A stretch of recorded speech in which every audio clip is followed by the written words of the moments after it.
Consumer 10 tonight with a look at food safety at sports venue concession stands. You like sweets? You can get some Cracker Jack and some peanuts. You know, if you stick to these prepackaged items, you're going to be okay. All right, but if you're more of a nachos and hot dog kind of person, this report is for you. Consumer 10's Kurt Ludlow dug into the health inspection reports and joins us now with what you've learned. Take me out to the ball game, right? Well, whether you go to cheer on the Buckeyes, the Blue Jackets, the Clippers, or the Crew, chances are you get something to eat or drink while you're there. Tonight, Consumer 10 scores the stadium food vendors. Game time at Huntington Park. Fans. Fun. Food.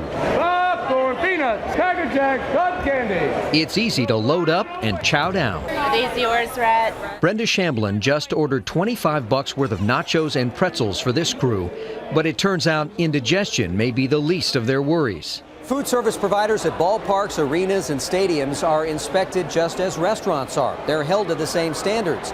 And these inspection reports from these venues reveal some of their hits, runs, and errors.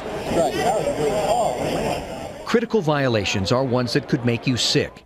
Things like using the same utensils with cooked foods and raw meat at Huntington Park. Hot dogs not heated to 135 degrees at the Schottenstein Center. Raw eggs placed over ready-to-eat foods at Crew Stadium. Toxic materials that could contaminate food at Nationwide Arena. Or insects discovered in the food at Ohio Stadium.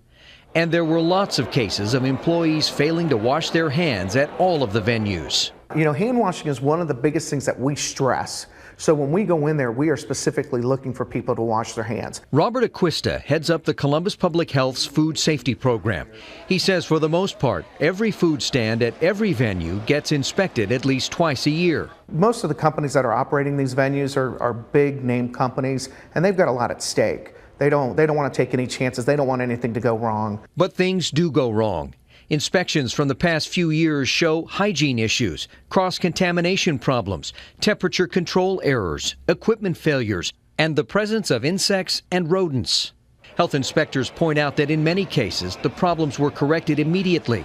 They also say they've never received a complaint from a fan about getting food poisoning from a Columbus sports venue. We're pretty lucky with what we have, and they do a great job. And, you know, every once in a while, do we have to get on them for this or that? Sure. But overall, no, I think they do a pretty good job. One chocolate and vanilla. Alan Lorek would agree. He says he's never had a reason to worry about food quality while watching games with his grandchildren. I would say my experience here has been as good as any restaurant I've been to. And in fact, on this day, we found most food prep rules being followed. Workers wearing caps and gloves at the food stations. Burgers and dogs being properly cooked. Cash register workers only touching food that is wrapped. But we also spotted at least one critical violation. Containers of nachos stacked on top of each other. That's a problem because the chips could become contaminated. As for Brenda and all those hungry boys, she feels comfortable that what they eat at the game won't take them out of the game. I guess we feel like an establishment like this probably takes care of all the things they need to take care of. They're certified and everything and pass the inspections, and so I really don't worry too much about that. Food service companies are hired by the stadiums to prepare and serve the food. Sodexo ran the food ops at Huntington Park, Crew Stadium, Ohio Stadium, and the Schottenstein Center. In March, OSU decided to go with a different company, and tonight Sodexo declined to comment for this story.